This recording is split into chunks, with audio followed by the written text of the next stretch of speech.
En mars 2023, au milieu des routines régulières de la vie familiale, le monde apparemment stable de la famille Craig, originaire du Colorado, a pris un tournant inattendu et dévastateur.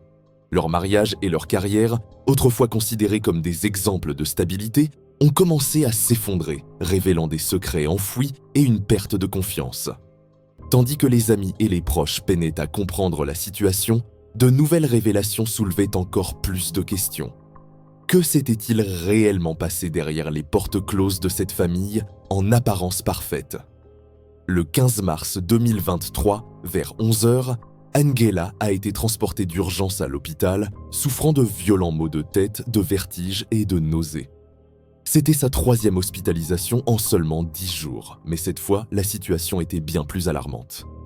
L'équipe médicale l'a placée sous assistance respiratoire, luttant pour stabiliser son état qui se détériorait à une vitesse inquiétante. Sa famille, y compris son mari James, était sous le choc, incapable de comprendre cette dégradation soudaine et rapide de sa santé.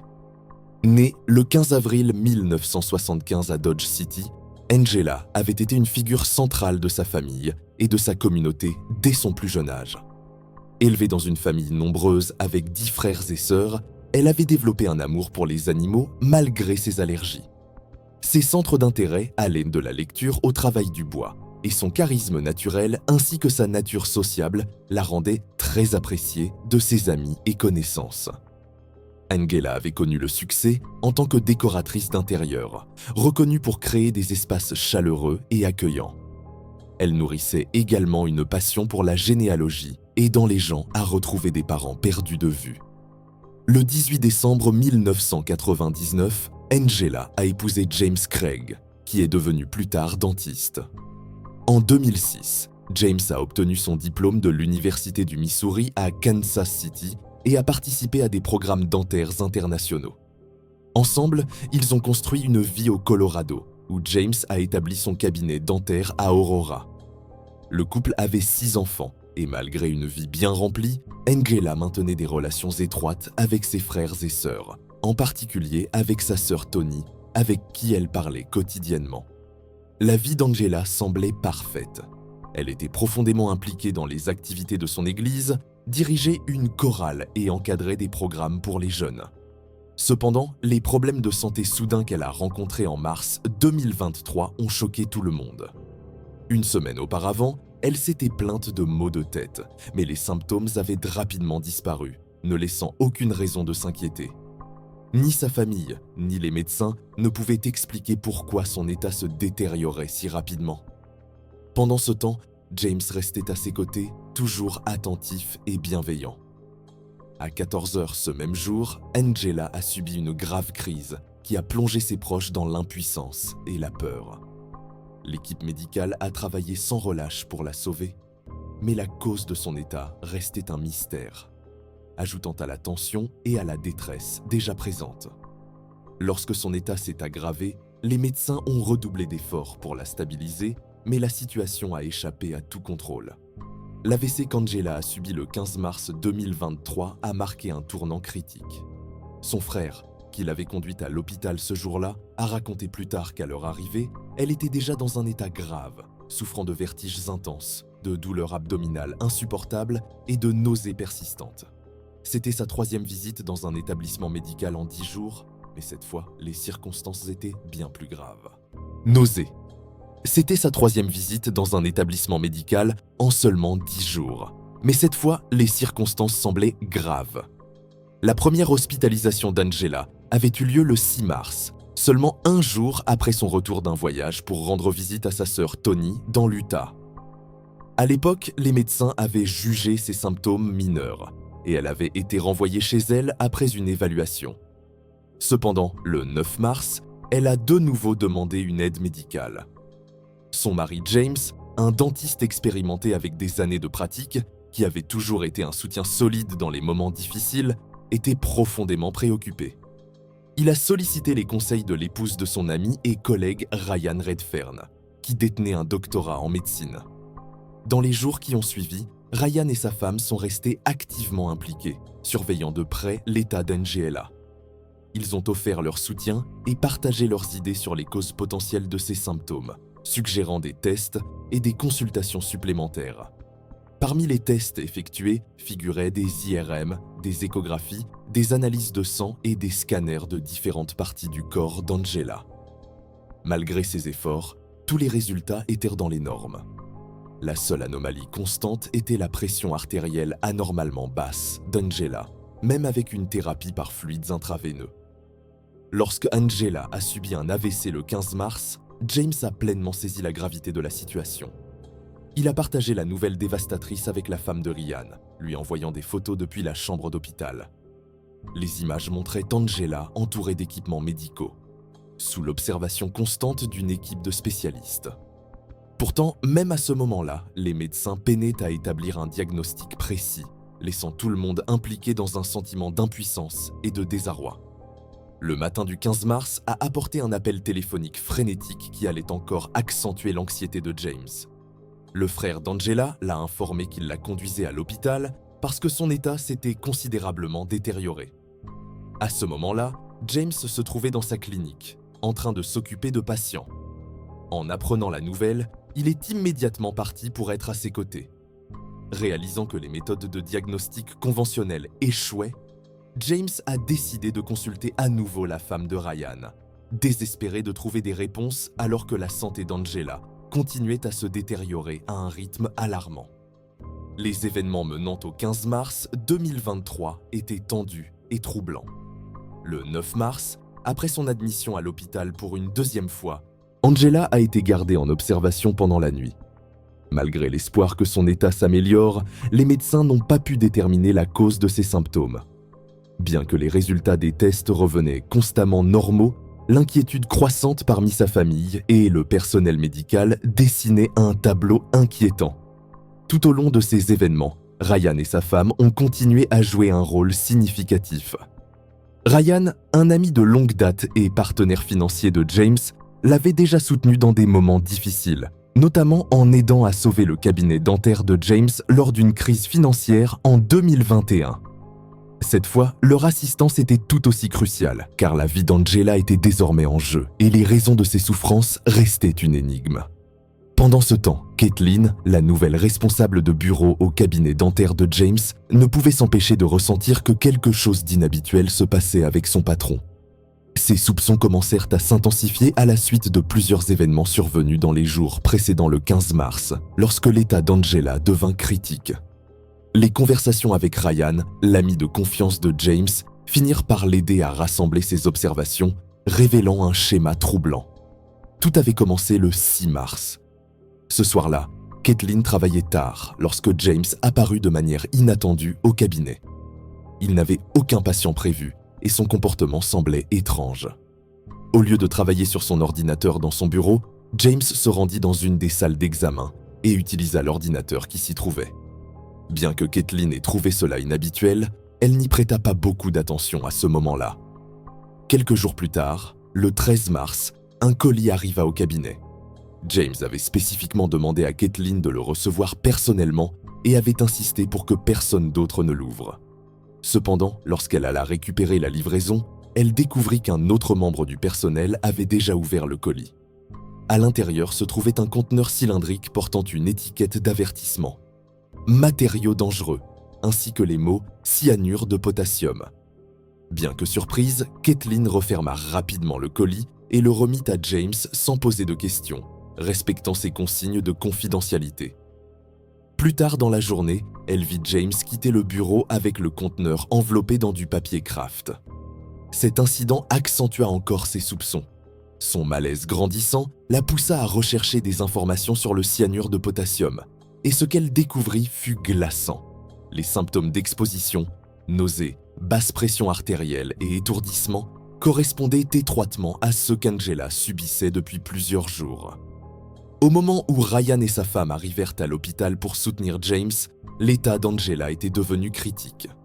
Ryan, déjà conscient de certaines des difficultés de la famille, fut abasourdi lorsque Caitlin lui confia les événements étranges survenus au cabinet.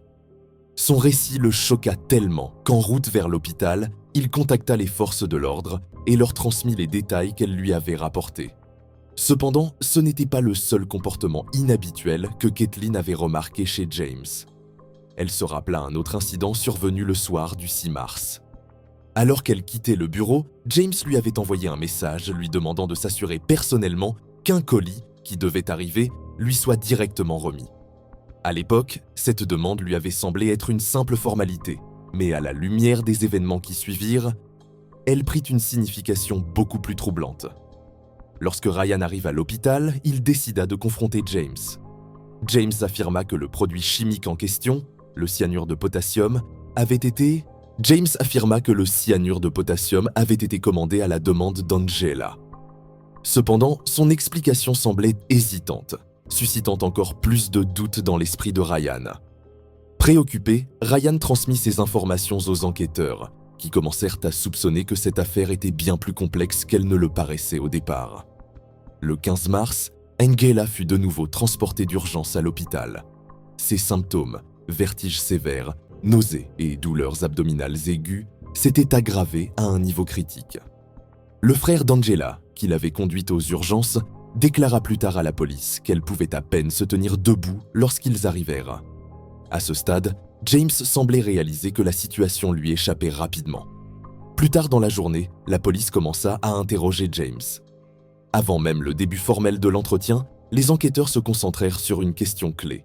Comment James expliquerait-il le lien entre son achat de cyanure de potassium et la détérioration soudaine et grave de la santé d'Angela? L'enquête débuta par des entretiens avec le personnel médical de l'hôpital où Angela était soignée. Une infirmière, alertée par les préoccupations de Ryan, confirma que les résultats des tests d'Angela montraient des marqueurs inhabituels. Le médecin traitant ajouta que ces symptômes, y compris les crises et la détérioration rapide, pouvaient être cohérents avec une exposition à une substance toxique. Ces déclarations devinrent des éléments de preuve cruciaux, incitant les enquêteurs à se concentrer sur les événements ayant conduit à l'hospitalisation d'Angela. Le lendemain, les détectives se rendirent au cabinet dentaire de James. Kathleen, la responsable du bureau, partagea plusieurs observations qui approfondirent encore le mystère. Elle se souvint que, le 6 mars, James avait mentionné s'occuper d'Angela et lui préparer un milkshake protéiné. Peu après, la santé d'Angela commença à se détériorer, une coïncidence qui attira l'attention des enquêteurs et souleva davantage de questions. Kathleen mentionna également qu'au cours des jours suivants, James semblait souvent anxieux, évitait les conversations et passait beaucoup de temps au téléphone. Ce qui retint particulièrement son attention fut sa demande qu'elle signe des documents relatifs à l'achat d'équipements pour le cabinet.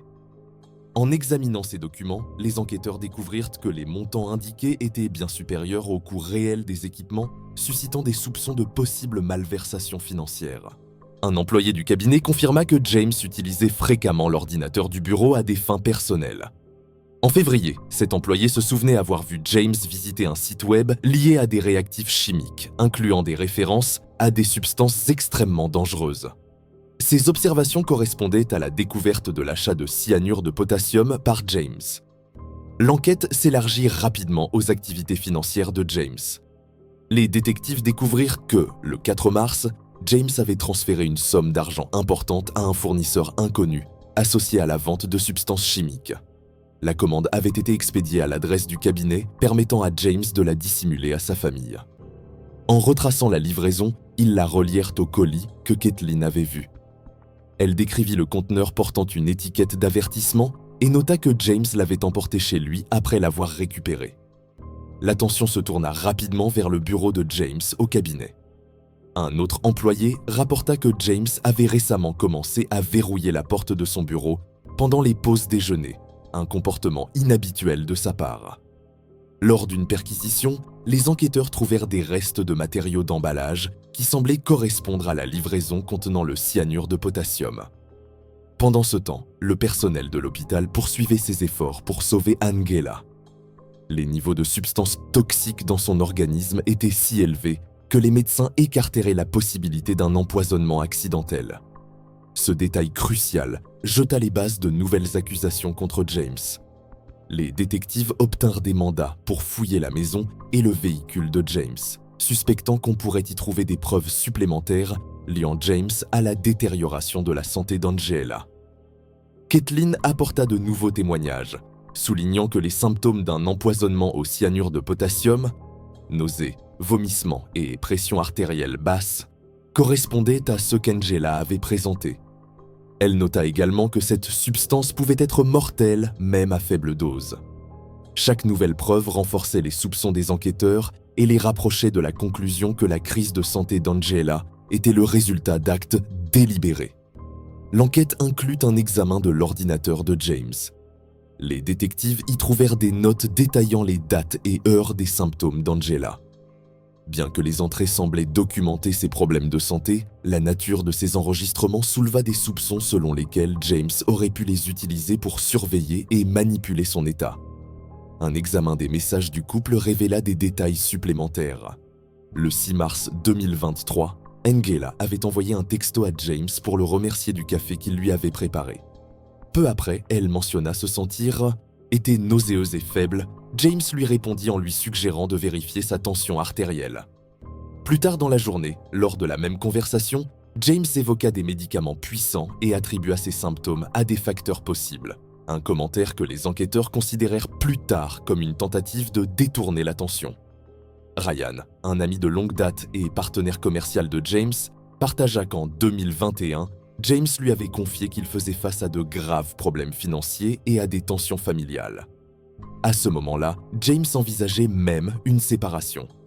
Par la suite, James affirma que Angela avait traversé une période difficile émotionnellement et mentionna un incident où il prétendait l'avoir soutenue dans un moment délicat.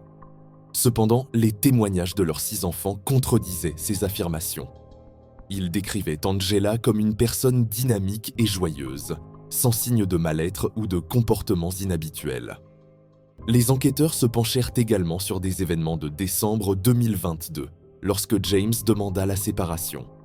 Malgré cela, il ne prit aucune mesure pour chercher une aide professionnelle pour Angela, dont il avait évoqué les difficultés émotionnelles dans ses conversations. Cette incohérence, combinée à son habitude de retenir des informations importantes, approfondit les interrogations sur un éventuel comportement prémédité.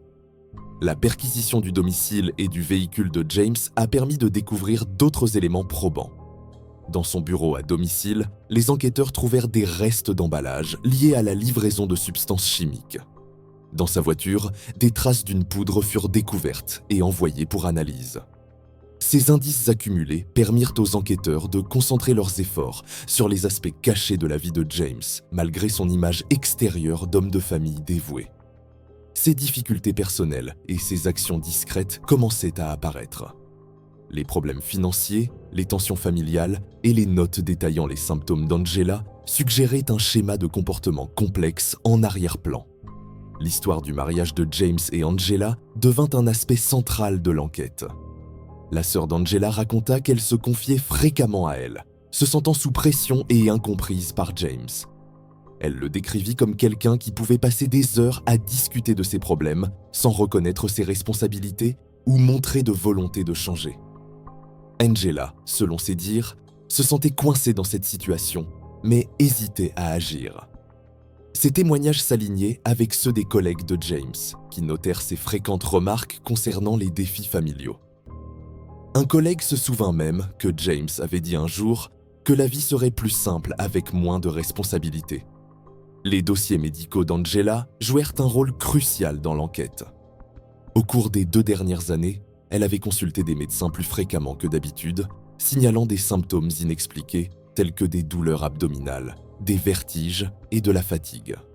Ces visites coïncidaient avec des périodes de tension accrue dans sa relation avec James, incitant les enquêteurs à envisager une possible corrélation entre ses problèmes de santé et les circonstances. Une analyse de l'historique de recherche de James révéla une curiosité inhabituelle. Il avait recherché des substances chimiques, étudié leurs propriétés et appris des méthodes pour masquer leur présence dans les aliments et les boissons. Il s'intéressait également aux articles sur l'évitement de la suspicion dans les contextes similaires. Cette trace numérique indiquait un haut niveau de préparation et d'intention. Les dossiers financiers éclairèrent davantage la situation. Les enquêteurs découvrirent que James avait payé une boîte postale louée dans une zone reculée qu'il utilisait pour recevoir certaines livraisons. Les employés du service de livraison confirmèrent que James récupérait fréquemment des colis, souvent le soir. L'un de ces colis correspondait au calendrier de son achat de cyanure, déjà sous enquête. Les entretiens avec les amis d'Angela fournirent de nouvelles pistes. Une amie se souvint qu'Angela avait, des semaines avant son hospitalisation, évoqué des symptômes étranges, suspectant qu'ils pourraient être liés à quelque chose qu'elle avait mangé ou bu. Cependant, elle écartait toute possibilité que James soit impliqué, attribuant sa condition à de l'épuisement ou à d'autres problèmes de santé.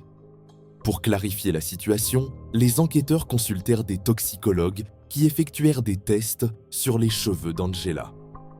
L'analyse révéla des traces d'arsenic et d'autres substances toxiques, indiquant une exposition prolongée au poison. Ces résultats suggéraient fortement que la détérioration de la santé d'Angela n'était pas accidentelle. Les preuves accumulées, y compris les transactions financières, les témoignages de témoins et les résultats des tests médicaux, commencèrent à former une narration claire. James n'avait pas seulement planifié ses actions de manière minutieuse, mais avait aussi commencé à les mettre en œuvre bien avant l'hospitalisation d'Angela. Pourtant, les enquêteurs poursuivirent leur travail, déterminés à éliminer toute hésitation restante. Les détectives se plongèrent également dans la situation financière de James, découvrant des détails préoccupants. Son cabinet dentaire était en grande difficulté, avec des dettes dépassant les 2 millions de dollars. À cela s'ajoutait son habitude de jouer, ayant perdu une somme importante au jeu. La somme d'argent perdue à Las Vegas a encore davantage déstabilisé la situation financière de James. Ces révélations offrirent une nouvelle perspective sur les problèmes conjugaux entre James et Angela, qui, selon la sœur d'Angela, n'avaient été que loin d'être idéaux pendant des années. La sœur d'Angela révéla qu'Angela avait tenté de quitter le mariage pendant 16 ans, mais James trouvait toujours un moyen de la convaincre de rester. Selon les proches d'Angela, elle se sentait émotionnellement épuisée et piégée, mais ne parvenait pas à trouver la force de mettre fin à la relation. Ces témoignages conduisirent les enquêteurs à suspecter que James utilisait des tactiques de manipulation pour maintenir son contrôle sur la situation. Des emails découverts lors de l'enquête mirent en lumière un autre aspect de la vie de James. Une correspondance avec une femme nommée Karen, une orthodontiste du Texas, révéla une relation intime qui débuta en 2022. Lorsque Karen déposa une demande de divorce, un détail particulier attira l'attention des enquêteurs. James avait réservé des billets d'avion pour Karen le même jour où il reçut une commande d'arsenic. Dans un email daté du 16 mars, Karen exprima ses regrets de ne pas pouvoir être avec James, ajoutant qu'elle espérait le voir bientôt. Pendant ce temps, les enquêteurs examinèrent les polices d'assurance vie prises au nom d'Angela. Ils découvrirent 3 polices avec des paiements totaux s'élevant à une somme importante. Cette découverte intensifia les soupçons que James pourrait avoir intégré un gain financier dans son prétendu plan. Le 18 mars à 22h09, les médecins déclarèrent Angela cliniquement décédée. Quelques heures plus tard, James fut accusé de meurtre au premier degré avec préméditation. Selon les enquêteurs, James, qui préparait fréquemment des shakes protéinés pour sa femme, aurait tenté d'ajouter de l'arsenic dans sa boisson le 6 mars 2023. Lorsque cette tentative échoua, il commanda une expédition accélérée de cyanure de potassium, informant le fournisseur qu'il en avait besoin pour une procédure médicale. Le jour suivant, James fut arrêté. Lors de sa première comparution devant le tribunal, il fut inculpé de plusieurs infractions, dont la falsification de preuves. Le juge fixa la caution à 10 millions de dollars. Peu après, les procureurs ajoutèrent 2 nouvelles accusations contre James Craig: incitation au meurtre et incitation à parjure. Bien que l'acte d'accusation ne spécifiât pas qui James aurait voulu nuire, le porte-parole de la police d'Aurora, Joe Mohand, confirma que la victime visée était un détective de la police d'Aurora. Le procès de James Craig a été reporté indéfiniment. Craig, qui plaide non coupable, doit comparaître en cour avec un nouvel avocat. De plus, Craig a été accusé d'avoir secrètement transmis une lettre depuis la prison à un autre détenu qui a été libéré sous caution grâce à l'aide d'une fille adulte. Les procureurs ont déclaré que la lettre contenait une demande pour créer une fausse vidéo montrant Angela Craig demandant à James de se procurer des substances toxiques pour elle. Après le décès d'Angela le 18 mars, sa famille décida de faire don de ses organes. Cette décision apporta un petit réconfort à ses proches, sachant que sa vie pourrait en sauver d'autres. Son nécrologe, rédigé par sa famille, mettait en avant sa gentillesse, son amour pour sa famille et son dévouement à aider ceux qui l'entouraient, omettant les circonstances tragiques de sa mort. Pendant ce temps, les 6 enfants d'Angela furent plongés au cœur de ces événements dévastateurs. Après l'arrestation de James, la famille d'Angela prit leur garde, déterminée à les protéger du poids des actions présumées de leur père. Les proches d'Angela travaillèrent sans relâche pour garantir que les enfants reçoivent le soutien et les soins dont ils avaient besoin pendant cette période difficile. Cette affaire révéla les sombres secrets que James Craig avait soigneusement dissimulés derrière la façade d'une carrière réussie et d'une vie de famille apparemment heureuse. Ces actions minutieusement planifiées ont conduit à un résultat tragique qui a brisé non seulement sa propre vie, mais aussi celle de ses enfants, de sa famille et de ses proches. Cette histoire sert de rappel sobre que les apparences extérieures de stabilité et de succès peuvent masquer des conflits profonds et des motivations cachées, laissant des questions sans réponse et des vies bouleversées à jamais.